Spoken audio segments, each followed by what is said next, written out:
Hello, crypto world. Welcome to the Chart Historian. My name is Justin, and on this channel, I delve deep into crypto charts, exploring chart structures, fractals, and patterns. So in this video, I'd like to talk about the latest happenings with the SEC versus Ripple case, in particular where Brad Garlinghouse, the CEO of Ripple, made mention of the judge coming to a decision in a matter of weeks. Now, I want to look at the chart and see if the chart is suggesting that a bull run could be near.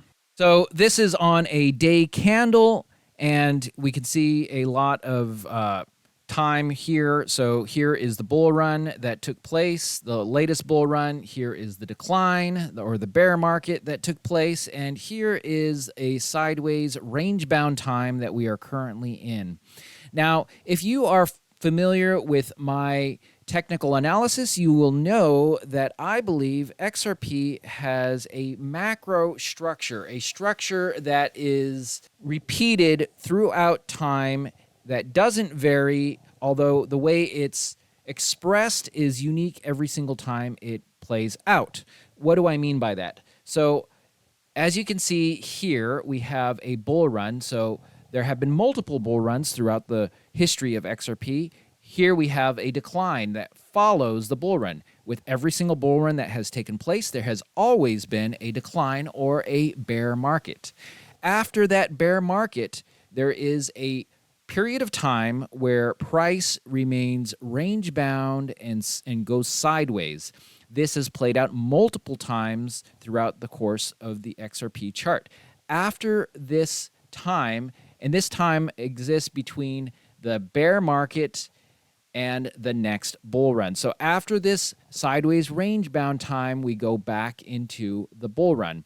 This has played out over and over again, and if you're familiar with my videos, you will know how that plays out, as I've talked about it many times. Now, here is the SEC lawsuit when it took place, and just by a cursory observation of what took place, you can see that when the SEC filed its lawsuit against Ripple, lo and behold, XRP took a nasty nosedive right here and just crashed. It looks like it really did screw up the potential move up that was taking place.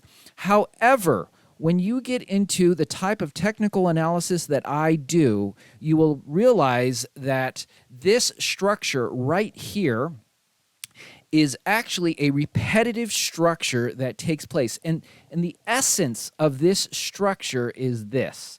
Price moves up, then it moves back down, crashes back down, it moves back up again, it does a correction, just like what we see here, before moving into the next bull run. So it is my belief that even though the SEC lawsuit precipitated this correction right here, this crash, it did not change the macro structure of the XRP chart. In fact, it only fulfilled the XRP macro structure by completing or making possible this structure that has repeated many times throughout this chart. Let's go back and examine a couple other times this structure played out. Now, every single time it plays out, the timing, the height, and the depth are going to be unique, but the overall structure will be there. Let me show you what I'm talking about. Okay, so here we are back in, so this is the 2017 bull run that took place. Here is the decline that preceded the bull run, and here is that range-bound sideways time that took place before the next bull run. So I divide this range-bound sideways time into three different fractals. Here's fractal 1, here's fractal 2, and here is fractal 3. It is this fractal that we are interested in for this analysis. So price moves up, it moves back down, and it moves back up again, has this little correction. This one took place in a very short amount of time before moving into the bull run, which was a massive bull run, actually. In fact, it is the current all-time high. So we see that fractal play out, or that structure play out right here, albeit it took place in a much shorter amount of time than it did previously, and the fall was not as drastic. At least I don't think it was. Let's move further back in time and examine this structure or this fractal that comes before the bull run and see if we can find that same similar structure we've been talking about. Okay, so this is all the way back in, let's see, so this sideways range-bound time started in 2015, and the structure we're examining happened in 2016. Let's zoom out just a little bit more. So here was that bull run that took place. Here was the decline, and this here is that sideways range-bound time that XRP went into before going into the next bull run. So this is that structure or that fractal that we are examining, and as we can see, price moves up, comes to a peak, comes crashing back down. In fact, here it did a nasty wick down before moving up and completing that correction before going into the bull run. Now here is a different look at that same structure. This time I divided up the different fractals. So here we have that decline or the bear market in red. And we have here the three different fractals that take place in this sideways range-bound time.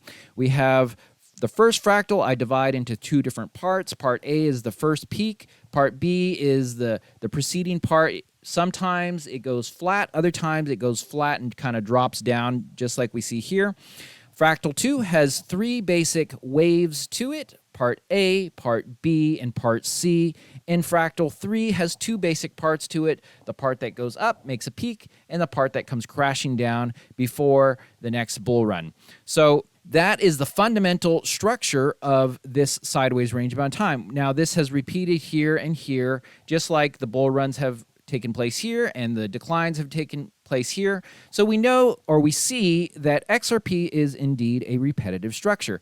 Now, concerning this time period right here, it has become a popular opinion that we are currently in this structure right here. I want to tell you that that is not the case. We are actually in this structure. Now, how do I know that? Well, we have completed fractal 1 of the sideways range-bound time. Now we are currently working out this structure right here. In fact, if I take this fractal and copy and paste it and put it onto today's chart, you will see some similarities that exist between this fractal and today's chart. Now, if you are of the opinion, as some are, that we are in this structure, you are bound. I repeat, you are bound to come to the conclusion that deviations will take place on this chart. It's at a certain point, fractal 2 goes into the second wave. That is not part of fractal 3. So if you believe we are currently here, you are going to come to the conclusion that it is deviating, and you're going to be a little lost with that deviation. Let's go back to where we are and copy and paste this fractal onto today's chart. So as you can see, price moves up just like it should have done. Price moves back down just like it should have done. And now price is currently moving back up again. You know, I could take the fractal 2 from, let me zoom out again, from over here and copy and paste it over here, and you'll also see similarities. Let's do that. Okay, so here is that fractal from the last time fractal 2 played out, and is the one I've been using on my previous videos. There is some differences. So here it moves up. In this version, it moved up, moved back down, and then went into this. I personally believe that this right here is this. However, this time it did not go as deep as it did last time, and it is now in the process of doing this right here. So we'll have to see how this plays out. There's always going to be a unique quality to the new version, just like this fractal has played out unique every single time, but the main three waves have been consistent. So for all of those who believe that we were in that third fractal right here, we are not. So this helps answer the question, is a bull run around the corner, taking into consideration the comments made by Brad Garlinghouse? And the answer to that, from a chart perspective, no. And I hate to say this. This does not help my viewership, but we need to complete Fractal 2. We need to go into Fractal 3. It has always done this, people. It has never skipped a fractal. Even when the SEC lawsuit took place, it did not change the macro structure of the chart. It merely fulfilled the macro structure of the chart. It is my belief that we still need to continue the course XRP is on, and that is completing Fractal 2 and Fractal 3. Then we will go into the bull run, regardless of the lawsuit. Whether that lawsuit plays a part in the bull run or does not, I don't know. But what I do know is that this is what the chart is telling us needs to happen. This is what has always happened in the XRP chart. XRP is a repetitive structure. This brings me to another point. Ever since I've started my YouTube channel, I have never changed my thesis on what XRP is doing, on where we are at on the big macro stuff. Now, when it gets into the small minutia of how this plays out, it's anyone's guess. I can theorize, I can compare to previous fractals, but at the end of the day, I really don't know exactly how it's going to play out. What I do know is that we should expect 3 waves. How those 3 waves look, I don't know. But big picture, I have never changed my macro thesis on XRP. And the reason why I haven't, while many of my colleagues in the XRP TA world continually throw out new possibilities, the reason why I don't is because this type of technical analysis gives you a macro structure. It allows you to see what has happened and what is needed to be completed before we reach our desired destination of the next bull run. So that is something that is unique to this type of technical analysis, this structure analysis. You can have the benefit of knowing those kind of things. You know, this also bleeds into another point.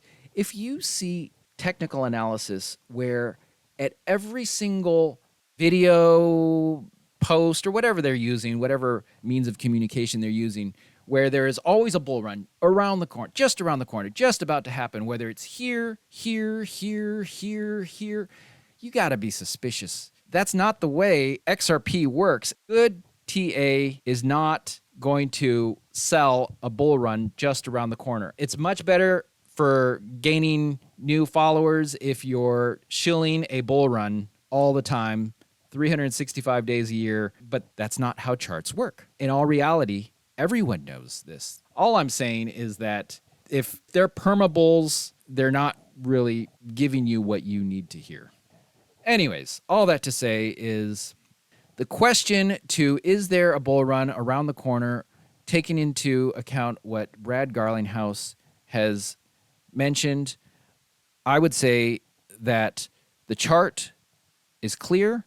There is no bull run that is about to take place. We still need to complete Fractal 2, and then we go into Fractal 3. Fractal 3 is going to be a time where price becomes more unstable.